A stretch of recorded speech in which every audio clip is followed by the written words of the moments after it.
You say Marik is a bad duelist. Like, awful. The only reason he beats Mai is because she can't control Ra. The only reason he beats Joey is because he falls unconscious before declaring the game-winning attack. The only reason he beats Bakura is because regular Marik doesn't know all of Ra's powers, which means really both of them suck. And yeah, those things happen, no denying that. But you're still wrong. And here's why. Marik is officially 3, 2, and 1 in duels he participates in. That includes the ones he duels through a brainwashed Joey and strings. Now, that's the official record, but factually speaking, Yugi had brainwashed Joey beat with Mystical Ref Panel, so let's say for the sake of argument that he's 3 and 3. Those 3 losses are all to Yugi. No shame in losing to the protagonist. I think we can all agree that alone doesn't make you a bad duelist, otherwise this goon is the only other good duelist around. So let's take a closer look at the duels people typically point to criticize Marik, starting with versus Mai. People usually have 3 things to say about this duel. 1, that Mai was dueling circles around Marik. 2, she could have beat him even without summoning Ra. And 3, she would have won if she could control Ra. The first 2 claims are a result of the anime lying to you. If you read the manga, you'll find that this duel is far more even, with actually a slight nod in Marik's favor. The only real issue I have with Marik's moves is that he ditches 4 cards for Rope of Life and only gets back his resources after top decking into Card of Last Will. But this is the same anime and manga where Kaiba and Yugi regularly abuse Card of Demise and Card of Sanctity. It's also a far shorter duel where Marik only loses 400 life points. So yes, while in the anime, Mai could have simply attacked holding arms with Cyber Harpy for the win, this move isn't available to her in the manga. And in both versions, she activates Elegant Egotist, but for those wondering why she doesn't just attack for game with the sisters, it's because in the manga-based duels, Elegant Egotist prevents her from attacking that same turn. Hence why she doesn't attack the same turn she uses it versus Joey and Yugi in Duelist Kingdom, but does against Jean-Claude because that is an anime-exclusive duel. All that said, yes, Mai wins this duel if she can control Ra. But I wouldn't classify this as an egregious example of plot armor because the lore had been established by this point that only those connected to the Millennium items can control the God cards. For Marik, he would have no need for a backup plan in case Ra somehow got stolen from him because he knows someone like Mai won't be able to use it anyway, and in fact, he can then take control of it himself. Which is to say that if stealing Ra mid-game was a concern, Marik would have had a backup plan for the occasion, just like how Yugi had a backup plan when Kaiba stole Slifer from him.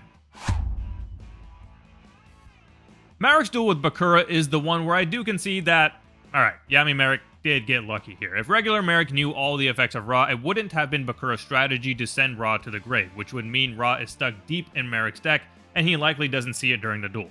That doesn't mean Marik doesn't win the duel, just that Bakura made it a lot easier for him to win by giving him access to Ra. Again, if you read the manga, Yami Bakura doesn't actually summon Ra in this duel. I think it's a great aspect of the anime version duel, one of my favorite scenes from the anime, but it's not a reality that the manga has to work around. Similar to the duel versus Mai, the writers often change up the anime version of the duel to make things more dramatic, but these changes tend to introduce inconsistencies, misplays, and plot holes that make you think one duelist is benefiting from massive plot armor because the other is playing with the skill of a potato. This is especially evident in how Marik in the manga draws his own Monster Reborn, whereas in the anime, Bakura leaves Monster Reborn in his hand for Marik to take with exchange. Forget whether or not Reborn can bring back Ra, why are you giving your opponent one of the most powerful cards of the time?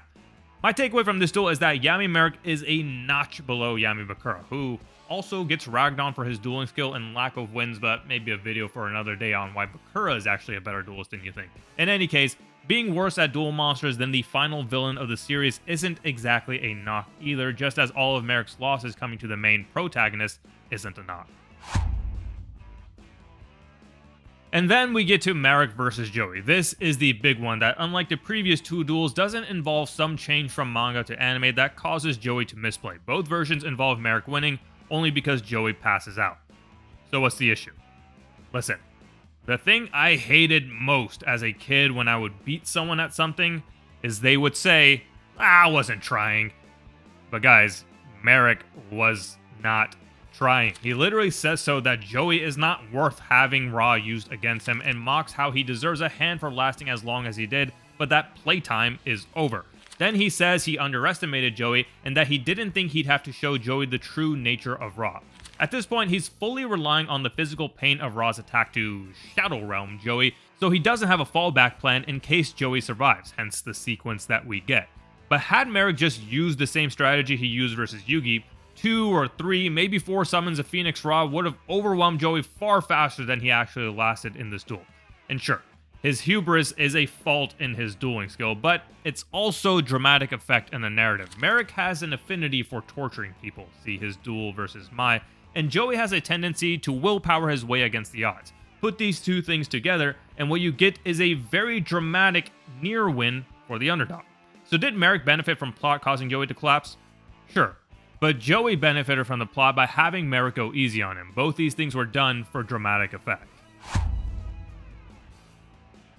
The skill of a duelist can be judged even before they start dueling, particularly with their deck building, and here I believe Marik demonstrates a high skill level not once, but twice. First is his Slifer deck. This deck pulls together elements of the perfect defense in Revival Jam and Jam Defender to facilitate the perfect tribute setup in Jam Breeding Machine, and when he does get Slifer out, he's got the perfect setup to boost its power with Card of Safe Return and infinite cards. The strategy is far and away one of the most well thought out ones in the early days of the show, where most duels are either running a mishmash of cards or have 2, maybe 3 card combos. Marik, meanwhile, is working with a 5-card setup, dismantled only by quirky rulings that allow Yugi to use Brain Control in the middle of Revival Jam resolving its effect, but I digress. The second example of Marik's deck building prowess is his Ra deck. Ra is unique from Obelisk and Slifer in that Monster Reborn is its BFF, because Ra, unlike the other two, can attack the turn its special summon, and also has additional effects to boost its attack or wipe the opponent's board. While it does feel a bit droll to see Marik repeat the same move over and over of Monster Reborning Ra, the fact that he can do so some 5-odd times despite Reborn being limited goes to show how well-oiled of a machine this strategy is, being able to pump out the best monster in the game on a turn-by-turn basis. The clapback is that, of course his decks are better, he has Egyptian God cards!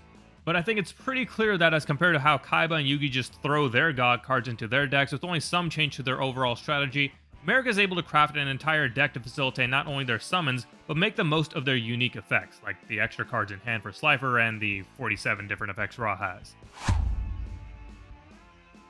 Does Plot Armor assist Marik in getting to the finals? Yes! But Plot Armor assists the winner in each Battle City final duel, from super timely top decks to Millennium Magic interference to counterfeit cards. The reason Marik's plot armor seems more glaring is because of differences in the anime script as compared to the manga, which makes him come across far luckier than skilled. But what we find from Marik's 2 duels versus Yugi, as strings and then the final, is how formidable of a duelist he can be when he's focused on winning rather than torture. So is Marik a bad duelist? Don't be a fool! He's just victim to the worst anime PR in the franchise. Speaking of PR, make sure you like this video and subscribe to this channel. I promise, it's not as bad as you think.